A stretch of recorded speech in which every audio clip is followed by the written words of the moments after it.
Boa tarde, irei falar sobre os tipos de predicado e irei explanar sobre a estrutura do artigo de opinião. Existem três tipos de predicado. O primeiro, considerado mais fácil, é o predicado nominal. Nele se encontra o verbo de ligação e o predicativo do sujeito. Para identificar o verbo de ligação, você percebe na oração que não há nenhuma ação, simplesmente.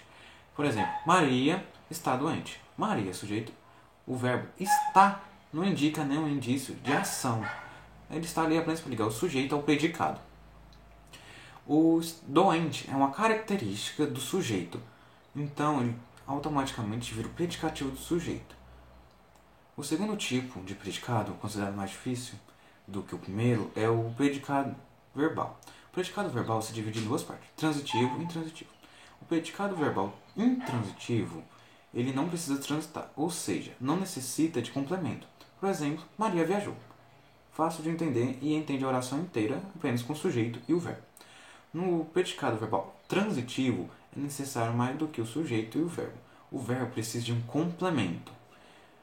Nisso, ele se divide em dois tipos.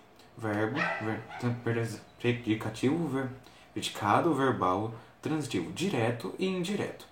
No indireto, o complemento não precisa de preposição para se ligar ao verbo.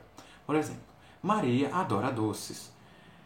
Maria, sujeito, adora, verbo transitivo, porque ele precisa transitar. Quem adora, adora alguma coisa.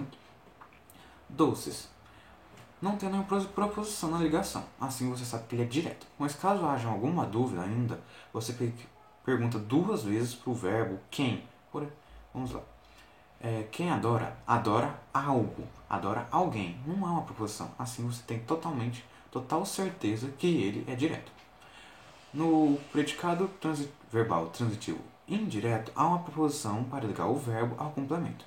Por exemplo, Maria gosta de doces. Maria, sujeito, gosta, o verbo transitivo, de doces. O de é uma proposição, o tornando indireto. Mas vamos confirmar. Quem gosta, gosta de alguma coisa, de algo. Há uma proposição, então você tem certeza que ele é indireto. O terceiro tipo, já que tem um fácil e um mais difícil, tem que ter o super difícil, né? Mas é fácil de compreender depois de um tempo. O terceiro tipo, é o verbo nominal. O verbo nominal é nada mais nada menos que a união dos dois, do primeiro e do segundo tipo. Nele, tem duas coisas principais na sua estrutura que você tem que reconhecer. O verbo tem que indicar ação e tem que possuir o predicativo do sujeito. Um exemplo é: eles assistiram ao espetáculo emocionados. Vamos lá. Eles, sujeito, assistiram. É um verbo. Assistir indica ação. E quem assiste a alguma coisa, a alguém. Então é um verbo transitivo direto, pois não há na preposição. Eles assistiram ao espetáculo emocionados. Emocionados é uma característica do sujeito. Eles estavam emocionados. Então ele é o predicativo do sujeito. Simples.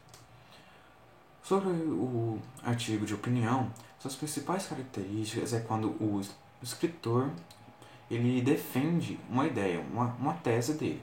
Para isso, você tem que ter conhecimento sobre o assunto para conseguir dar a sua opinião, para convencer o leitor sobre a sua opinião, sobre a sua tese. Nele, no artigo de opinião é muito similar a uma dissertação argumentativa, mas similar não significa igual, pois há sua diferença. Por exemplo, no artigo de opinião, pode escrever tanto em primeira quanto em terceira pessoa. E no final costumam deixar a assinatura. A assinatura varia de acordo com o que pedem. Por exemplo, podem pedir apenas iniciais, seu nome ou sua própria assinatura. A sua estrutura é baseada em título, introdução, desenvolvimento e conclusão, sendo que nenhuma delas é menos importante que a outra.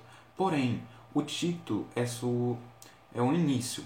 Se ele não tiver destaque para chamar a atenção do leitor, todo o seu trabalho foi em vão, pois se ele não tiver nenhum interesse pelo título, que muitos dos leitores só passam o olho, ele não irá ler seu artigo. É simplesmente isso. Isso tem que apresentar estatísticas e citações. E seu argumento tem que ter muita coerência com isso. Por exemplo, não pode citar, tem que defender a natureza e na sua opinião você está falando que tem que destruir. Não tem muita coerência, é algo mais lógico. Ele é muito encontrado, o artigo de opinião, em televisões, jornais e revistas. Seu tema sempre se trata da atualidade, nunca é atrasado ou da história, é sempre atual e muitas das vezes são temas polêmicos. E acabou.